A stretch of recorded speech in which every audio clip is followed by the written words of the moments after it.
intègre et juste. Sous Isabelle Maréchal se cache peut-être une super-héros.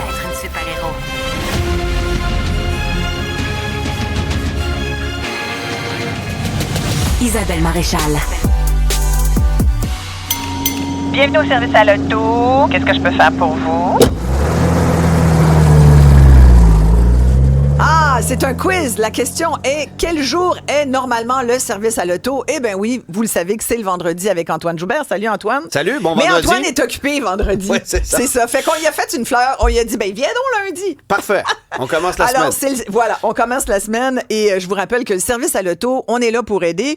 On répond à toutes vos questions. Quand je dis on, bien sûr, ça exclut la personne qui parle. C'est Antoine qui des répond. fois. Ben, je réponds des fois aussi. Ben oui. Je m'en rends pas pire à force de te côtoyer. Et ça, exact. Alors, ne vous gênez pas. J'en profite pour vous redonner nos numéros. Le 1-877-827-2346 par texto. Vous pouvez nous poser des questions à Antoine Joubert. Le 1-877-CUBE Radio. Courriel, isabelle@cube.ca. Vous avez toutes les façons de nous joindre et quelle que soit la question, on va bien sûr y répondre. Il y a plusieurs sujets qui nous ont intéressés. Ouais. Moi, j'avoue qu'en fin de semaine, en lisant mon journal de Montréal, je tombe sur ce titre « Une taxe sur des véhicules de luxe fait des mécontents ». Alors, je mets mes lunettes, je regarde c'est quoi les véhicules de luxe. Et là, je vois-tu pas que la Honda CR-V, Ouais. qui est d'ailleurs un des véhicules les plus vendus au Québec, Oui. qui se détaille 44 250, est considérée voiture de luxe. Je dis, ben voyons donc, j'ai mon voyage, Antoine. Écoute, ça fait...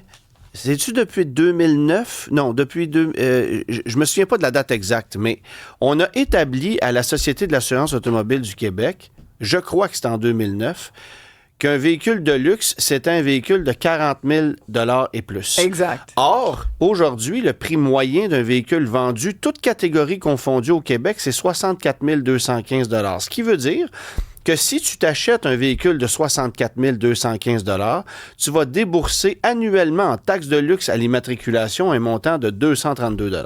C'est ça. Alors ça, c'est un montant qu'on vient ajouter à une immatriculation qui, dès janvier, pour la grande région de Montréal, va coûter plus de 450 $ annuellement, à cause du 150 $ qu'on vient ajouter dans la grande région de Montréal pour une taxe supplémentaire de transport en commun, déjà qu'il y en avait déjà une. Fait que le 150 pour cette taxe-là de transport en commun dans la région de Montréal, plus donc ce 230 $. Fait que, autrement dit, tu as je te dis n'importe quoi, là, tu es propriétaire d'une Ioniq 5.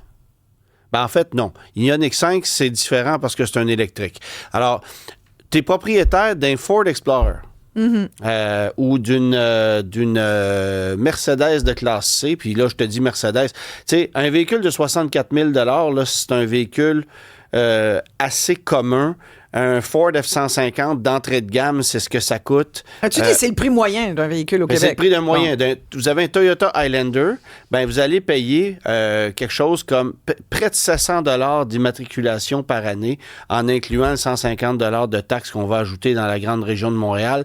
Et vous allez voir que la région de Montréal est très, très élastique. Ah, c'est vrai? Elle se rend jusqu'à Saint-Jérôme, ça s'en va jusqu'à... Ça dépasse Repentigny, ça se rend jusqu'à Chambly, je crois. Donc, c'est très, très élastique.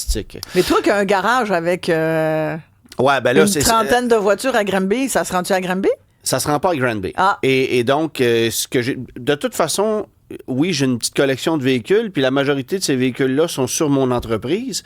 Et ces véhicules-là, moi, je vais les immatriculer à Granby plutôt qu'à mon domicile pour sauver 150 $ d'immatriculation par année. D'autant plus que c'est des véhicules qui ne servent que quelques fois par année quand je vais faire du contenu avec, quand je vais faire des vidéos. C'est pas des véhicules que je roule à tous les jours.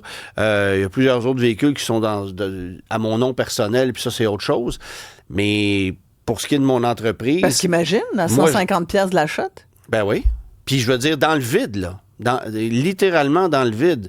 Puis il y a des gens qui ont... Penses-tu qu'il y a des gens qui vont faire ça? Comme toi? Il y a beaucoup de gens qui vont déplacer leurs adresses. Je veux dire, pas pour cette seule raison, parce que pour une entreprise, ça peut être quand même assez complexe de changer une adresse. Mais dans un contexte où tu dis, bon, ben moi, je vais immatriculer un véhicule à une adresse Y plutôt qu'à une adresse X pour sauver un montant comme celui-là, les gens vont forcément le faire. À un moment donné, moi, je suis c'est correct, là, faut payer le transport collectif. Je comprends tout ça.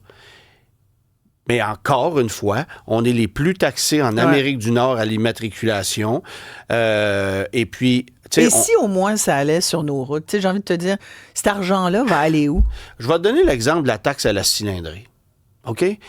La taxe la plus ridicule une des taxes les plus ridicules qu'on n'a pas, parce que la Société de l'assurance automobile du Québec, on a pris Jean-Claude un mardi, on lui a dit, fais-moi une taxe, là, faudrait que ça reste comme ça. Puis on n'y a pas touché depuis 25 ans. 20 ans. Alors, en 2015, on a décidé que les véhicules dont la cylindrée était de 4 litres ou supérieur, on allait mettre une taxe à la cylindrée. Soi-disant pour pallier aux émanations polluantes. Moi, je serais très curieux de savoir où vont ces montants-là. Alors, si tu as un véhicule dont la cylindrée est entre 4 et 4,9 litres, je sais pas, moi... Il y a plein de voitures. Il y a plein de véhicules. De moins en moins, je te dirais, là. Mais il y en a encore beaucoup. Ben, tu vas payer 58 $ de plus par année. Après ça, si tu as un 5 litres ou jusqu'à 5,9 litres, je pense que c'est 115. Et 6 litres ou plus, ça va être, une Corvette, un GMC Sierra, un Cadillac Escalade, ce genre de véhicule-là. Ben là, tu vas payer 240 $ autour d'eux. Là. Non, mais on fait le saut maintenant quand on reçoit notre renouvellement d'immatriculation. Vraiment? Si toi, tu t'es acheté un GMC Yukon parce que tu as besoin d'un GMC Yukon pour remorquer, etc., ben en combinant la taxe de luxe, considérant le prix du véhicule qui va être à peu près à 80 000 $, en combinant la taxe à la cylindrée, plus la taxe à l'immatriculation, si tu vis dans la grande région de Montréal, ben ton GMC Yukon, annuellement, il va te coûter tout près de 1 000 $ à immatriculer. Mais la fameuse taxe sur les véhicules de luxe, là, mon fameux Honda CR-V, 40 000 $, là, ça... Faudrait augmenter ça. Là. En fait, c'est 1% du montant dépassant le seuil des 40 000 $. Donc, autrement dit, si... Mais je veux dire, on ne peut plus le laisser à 40 000, parce qu'à 40 000... on le laisse à 40 000, pourquoi? Parce que c'est payant et surtout parce qu'on est profondément paresseux et incompétent à la SAC. On ne fait pas le travail. Je veux dire, la taxe à la cylindrée, là, si on était brillant à la SAC, puis loin de moi l'idée de vouloir surtaxer puis rajouter des taxes, là, on en a suffisamment, mais de façon logique, si vous voulez avoir une taxe environnementale à la SAC, vous allez avoir une taxe aux émanations polluantes, pas à la cylindrée. Parce qu'il y a des véhicules dont la cylindrée est élevée qui polluent moins que des véhicules à cylindrée plus basse. Et si vous aviez une taxe aux émanations polluantes, ben forcément que vous auriez des revenus plus élevés parce que les grosses cylindrées, il y en a de moins en moins. T'sais, Ford a décidé d'éliminer ses moteurs à 8 cylindres pour faire des 3,5 litres turbo. Alors, le 3,5 litres turbo, le moteur EcoBoost du F-150, ben lui, il n'y a pas de taxe à la cylindrée. Ça consomme autant qu'un 5,3 litres chez General Motors, là. Mais tu vas sauver la taxe à la cylindrée chez Ford que tu vas payer chez General Motors pour une mécanique qui t'offre essentiellement le même rendement. Donc, on comprend que les règles ne marchent pas. Ben non, il n'y a rien qui fonctionne. D'ailleurs, tu vois, il y a François de Belleuil qui dit pourquoi surtaxer, c'est une question qu'il pose, pourquoi surtaxer les immatriculations pour le transport en commun quand le 150 $ et ceux qui le prennent à Montréal, le transport en commun, n'ont pas d'auto, participent pas aux 150. Mais clairement, c'est pour faire payer les automobilistes. Dans le fond, c'est une autre taxe pour décourager l'utilisation de la voiture. Et en même temps, on dit c'est pour le transport en commun qui est sous-financé. Oui, mais tu sais, c'est un peu le même principe. Je veux dire, on est bon pour prendre des sous de ceux qui vont les payer et les donner à ceux qui les paieront pas. Tu sais, dans le sens où effectivement, l'utilisateur, lui qui prend le transport en commun, il continue de payer 3,25 $ pour prendre le métro, là. Je veux dire... Mais je t'avoue, ça a augmenté quand même. Là. Il y a une augmentation aussi, à tel point que même les gens qui prennent le transport en commun, c'est bien ça le problème. Ils font le calcul puis ils se disent, finalement, ils vont prendre mon char. Tu comprends? Ben, à ce point-là... Parce qu'en plus, je vais avoir, pour la surprime que ça va me coûter un peu plus, je vais avoir la liberté, je vais pouvoir rentrer quand je veux, puis je peux avoir 3 sacs avec moi sans me péter le dos, tu comprends? Il y a une question de praticité. Ben, je veux dire, c'est sûr que si tu es en dehors de l'île de Montréal, puis que tu multiplies les 2 autobus, 3 métros. Ouais, là, ça coûte cher. Mais je veux dire, si tu es sur l'île, c'est 3,25 $. Puis si tu as une carte mensuelle, ça coûte pratiquement rien, là. Éric dit, les gouvernements ont mis une taxe sur l'essence supposément pour l'entretien des infrastructures, Ben oui. nos routes, regardez dans quel état elles sont. Christophe de Candiate qui dit, ça commence à devenir cher de vivre et rouler au Québec, c'est pas normal. Tu parlais, là, tu sais, des gens là, qui allaient probablement changer leur adresse. Il y a un couple qui a choisi de déménager à 5 heures de route dans le Bas-Saint-Laurent parce que ça faisait 3 fois qu'ils se faisaient voler leur voiture. Fait que là, ils se sont dit, Ouais, hey, nous, là, on n'est plus capable. Ouais. Mais tu sais, ça fait puis partie l'assureur veut plus nous assurer. Ben là, il y a un ouais. moment, tu sais, puis ils sont Mais- allés, je pense qu'ils sont dans le Bas-Saint-Laurent. Puis Écoute. tu sais, je veux dire, la taxe sur l'essence... Moi, j'adorerais vivre sur le bord du fleuve à Rimouski. Sérieusement. c'est C'est magnifique, assez cette magnifique ville. en ce moment. C'est là. magnifique. C'est magnifique. Le bas du J'y fleuve. étais il y a quelques semaines. C'est vraiment une très belle ville.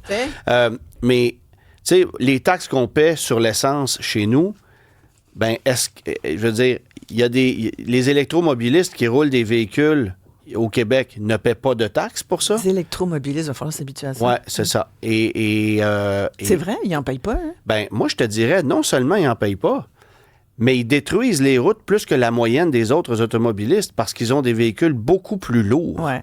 Et je suis désolé, là, mais un F-150 Lightning, un GMC Hummer, ça pèse 9000 livres. Ça, là, my c'est God. presque le poids d'un autobus scolaire, mais pour un individu.